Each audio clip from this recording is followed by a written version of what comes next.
President Trump said, "I can't say I'm happy about a bipartisan border security agreement that doesn't fund his wall, but he doesn't think the government will shut down."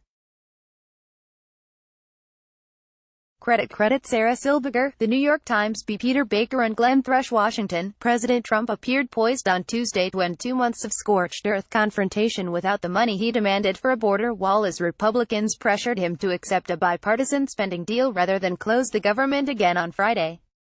Mr. Trump pronounced himself unsatisfied with the agreement brokered by House and Senate negotiators, and he refused to publicly commit to signing it. But he all but ruled out another government shutdown and emphasized that he would find other methods to finance a border barrier, leading aides and allies to predict he would grudgingly go along with the deal. "Am I happy at first glance?" the president said, speaking with reporters at the beginning of a cabinet meeting. "I just got to see it.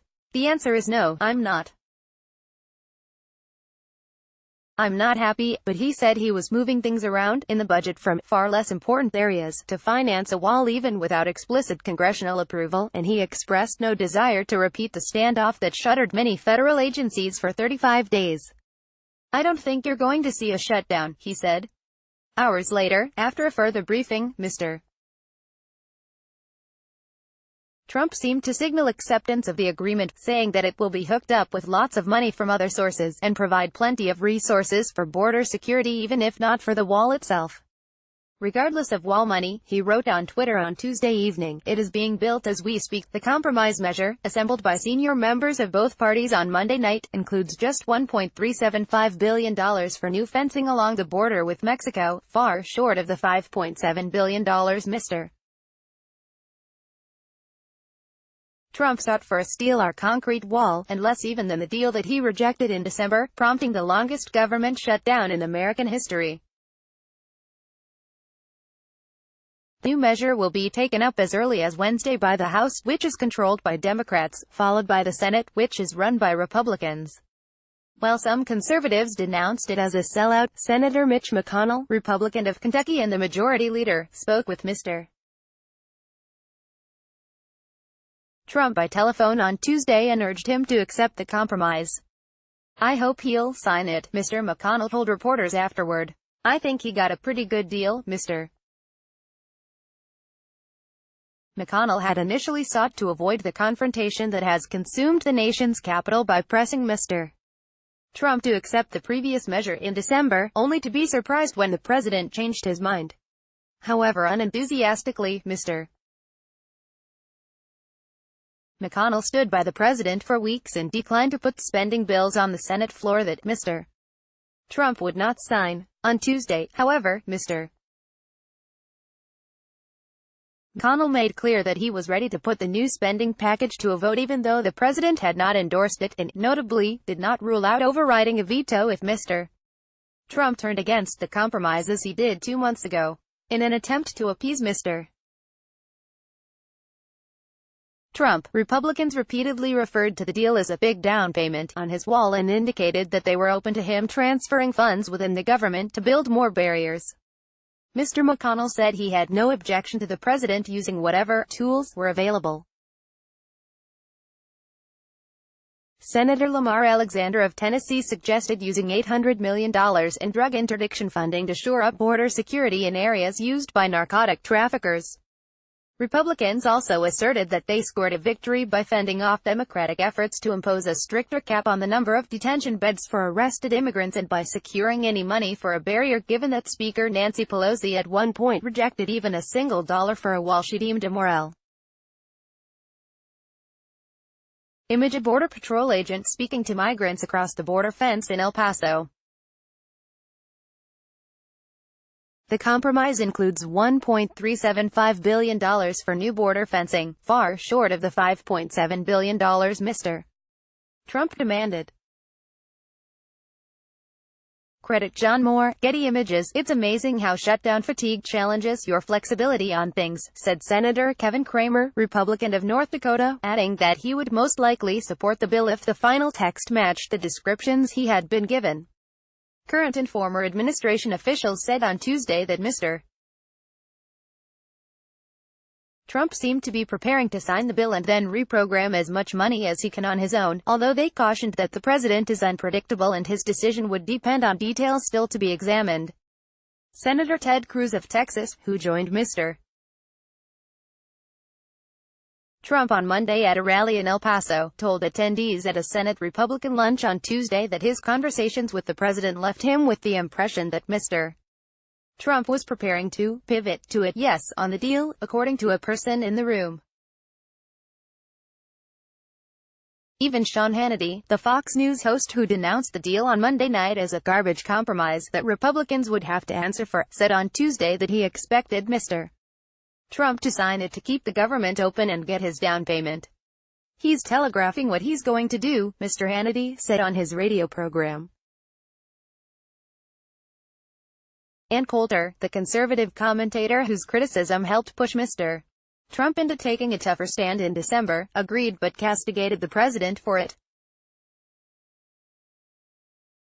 "Trump talks a good game on the border wall, but it's increasingly clear he's afraid to fight for it," she wrote on Twitter. "Call this his Yellow New Deal." Democrats, who had consented in December to give Mr. Trump $1.6 billion for border security, said this week's agreement showed the folly of Mr. Trump's brinkmanship. "The president had a better deal back in 2018, said Representative Henry Cuellar, Democrat of Texas. "He just ended up in a worse situation," Mr. Trump told reporters that he was still thinking about declaring a national emergency to bypass Congress and finance wall construction on his own authority, but aides increasingly doubt he will, given opposition by Mr. McConnell and other Republicans. Instead, Mr. Trump seemed to be trying to frame the outcome on his own terms by insisting he would still be able to protect the border. "Right now, we're building a lot of wall," he said. In fact, no new walls have been built or financed by Congress based on the prototypes that the Trump administration unveiled in October 2017. Projects to replace or repair about 40 miles of existing barriers have been started or completed since 2017. Construction of the first extension of the current barriers, 14 miles of a levee wall in the Rio Grande Valley, is scheduled to begin this month, but a Butterfly Center has asked a judge to block construction because the barrier would bisect its property. In his remarks on Tuesday, Mr. Trump flip-flopped again on taking responsibility for the government shutdown. During the weeks leading up to the impasse, Mr. Trump said he would be proud to shut down the government for border security and would not blame Democrats.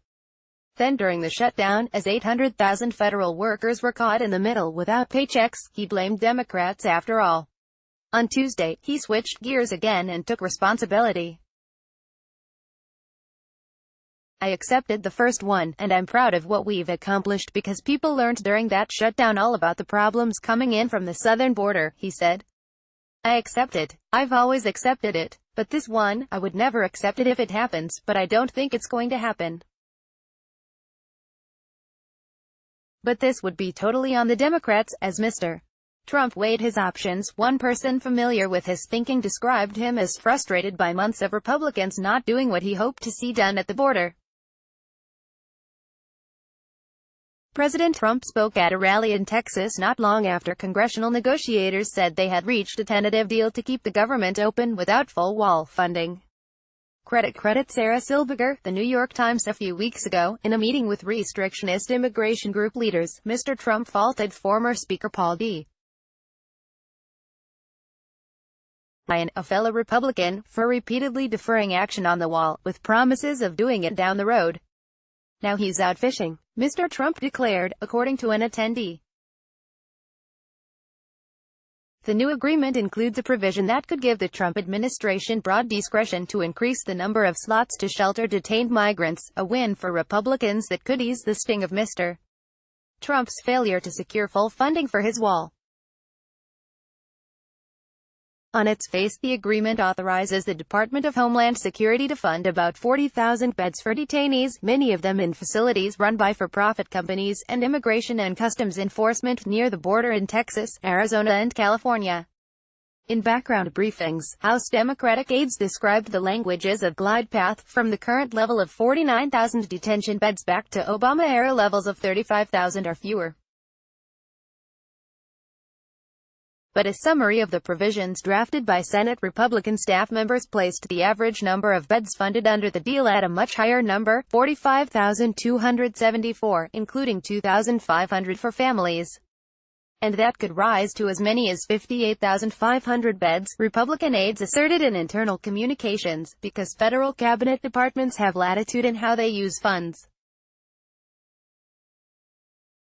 Under the complex funding formula in the agreement, the Department of Homeland Security would have reprogramming authority to transfer as much as $750 million from other programs into detention. In short, there is more than enough flexibility for ICE to respond to any forthcoming surges in illegal immigrations and apprehensions, the document said. Two Democratic aides said the Republican memo was accurate in theory, but added that such a drastic expansion in beds was unlikely because it would require taking money from other important programs, such as disaster relief. Democrats on the committee that hashed out the deal, under pressure from immigrant rights groups and their party's ascendant liberal wing, stalled talks over the weekend by demanding that any deal include a cap of 16,500 beds dedicated to housing detainees apprehended through sweeps of communities away from the border. There are currently 20,000 such slots. Immigrant rights advocates expressed disappointment. For the last 2 years, we've been in a defensive posture, working to hold the line and prevent the bad, but now House Democrats have the power to start doing good, said Lorella Praley of the American Civil Liberties Union, which has sued the Trump administration over its detention policies. On the other side of the ideological divide, Representative Tom Graves, Republican of Georgia and one of the 17 House and Senate lawmakers negotiating a deal, said on Twitter that he had not signed off or seen a final agreement. But based on the reports, I have concerns, he said. Lots of questions too. Senator Richard C.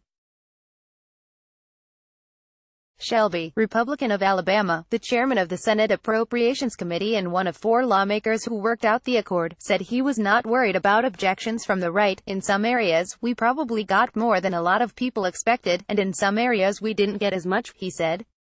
But that's the nature of the beast. A version of this article appears in print on page A1 of the New York edition with the headline, GOP pressures Trump to accept deal on border. Order reprints. Today's paper. Subscribe.